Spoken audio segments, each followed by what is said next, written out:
Alors bonjour, aujourd'hui on commence une initiation au logiciel Microsoft Excel. En fait, Microsoft Excel, c'est un outil de la gamme de Microsoft, donc avec Word, avec PowerPoint, avec Outlook, donc avec d'autres produits de Microsoft, mais Microsoft Excel est un chiffrier électronique, donc il nous permet de travailler surtout avec des chiffres, mais il y a aussi d'autres fonctions. Donc on va l'ouvrir, on va regarder les fonctions de base, on va se lancer sur une séquence de 5 vidéos pour notre initiation avec 5 petits exercices pour voir si on peut pratiquer un petit peu les fonctions de base. Alors, on lance Excel. Tout d'abord, Excel.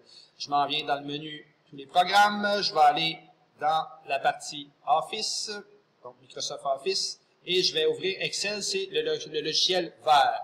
Il existe des modèles prédéfinis. Nous, on va prendre le classeur vierge, dans le fond, celui de base pour faire ce qu'on a à faire. Donc, dans la première capsule vidéo aujourd'hui, je vous parle surtout de l'environnement. Mais avant ça, juste voir, dans le fond, vous voyez rapidement en l'ouvrant, Excel, c'est un grand tableau avec, je vais le tasser un petit peu, je l'ai un petit peu trop tassé, désolé. On va juste s'assurer qu'on voit bien. Voilà.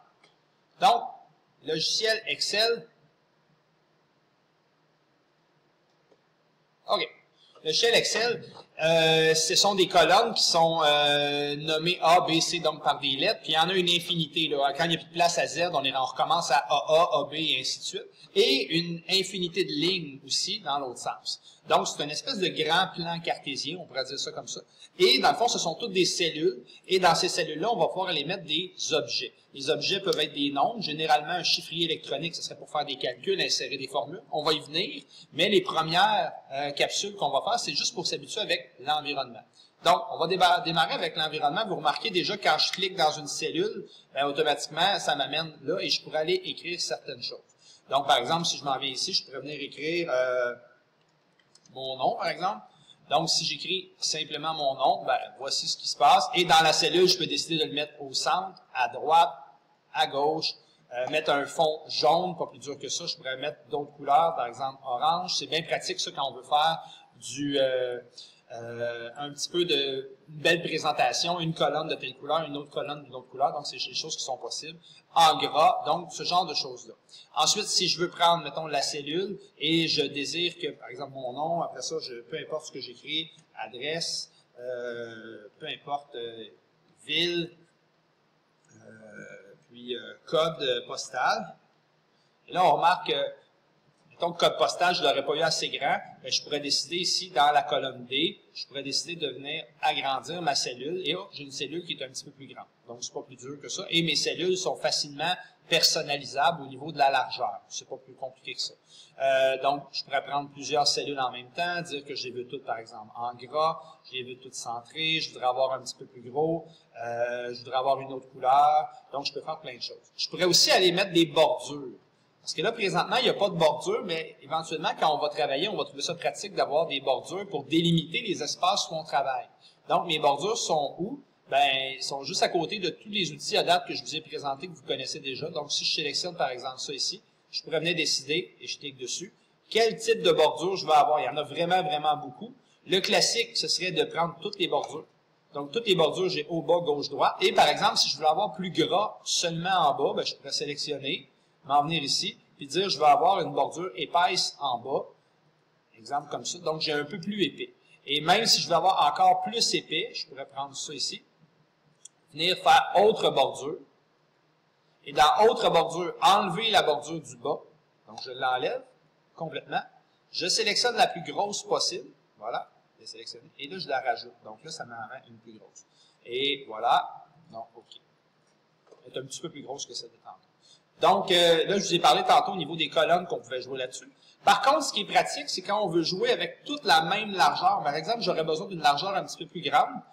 Par défaut, si je clique dessus sur vous remarquez, j'ai pas pesé sur la cellule A1, j'ai pesé sur la colonne A. Si je fais bouton de droite, j'ai accès à la largeur de la colonne. La largeur de la colonne, par défaut, vous voyez, c'est 10.71. Et là, je pourrais juste mettre, c'est des unités quelconques. Je pourrais mettre 10,71, je pourrais dire, mettons, je vais avoir une largeur de 15. Elle va être un petit peu plus large. Mais je pourrais surtout le faire, par exemple, pour plusieurs colonnes à la fois. J'ai besoin de 10 colonnes, donc de A à J, bouton de droite, et là, toutes mes colonnes, je pourrais avoir la même largeur. Par exemple, j'ai besoin d'une largeur de 20, donc une largeur un peu plus large, et toutes mes colonnes vont être identiques. Vous remarquez, dans le fond, que je n'aurai pas le choix de tasser parce que, oups, j'ai pas assez de place dans mon écran. Ça serait pas grave. Même chose dans l'autre sens. Si je veux travailler, et je veux mettre, je sais pas, moi, j'ai des choses que je veux mettre ici, des nombres, je veux les centrer, par exemple, je les sélectionne, je veux les centrer, et j'aurais besoin de plus épais. Donc, une ligne plus large, je peux sélectionner les lignes, et après ça, bouton de droite, et demander hauteur de la ligne, et dire l'hauteur de la ligne. Par exemple, si je mets, je sais pas, moi, on va essayer 20, voir qu'est-ce que ça me donne. Vous voyez, 20, finalement, c'est pas si épais que ça, donc je peux aller jouer avec ça, sachant que 20, c'est ça, bien évidemment, 40 serait probablement le double. Ça a plus de, pas probablement, c'est le double. Donc, j'aurais quelque chose de plus intéressant. Maintenant, c'est pas très beau d'avoir un élément qui n'est pas centré. Bon, celui-là, je peux le mettre centré. Mais mettons que je voudrais le centrer, mais dans l'autre sens aussi, au centre de... Donc, je pourrais sélectionner les éléments ici et demander au niveau centré, j'ai centré gauche-droite, mais je peux avoir centré au bas aussi. Donc, ça, c'est pratique, ça fait plus beau un petit peu. Donc, au départ, là, je suis en train de jouer avec ce genre de choses-là. Maintenant, si je me suis rendu compte que j'ai besoin d'insérer, par exemple, entre code postal et ville, il me manque une colonne, puis je n'ai pas le goût de tout effacer, je pourrais cliquer dessus, faire bouton de droite, insertion, il vient de m'insérer et tout vient de décaler de 1, et là, je pourrais rajouter, par exemple, le sexe de quelqu'un, masculin ou féminin, et c'est déjà fait. Même chose dans l'autre sens, je pourrais faire bouton de droite, et dire insérer, et là, il va m'insérer une ligne, et là, je pourrais mettre, j'avais un 2,5 à mettre, et par défaut, il va mettre la même justification, c'est-à-dire les mêmes, ce que j'avais prédéfini comme organisation, il me l'a mis présentement. Donc, pour l'instant, j'ai pas mal fait le tour de l'environnement. Vous avez déjà un premier exercice par rapport à ça, ça va être de créer votre horaire à travers ça. Vous allez voir sur la feuille de consigne, c'est tout expliqué. Je vous souhaite une bonne session dans Excel. Amusez-vous bien, c'est un super beau logiciel, il y a plein de possibilités. On se reparle pour la capsule numéro 2.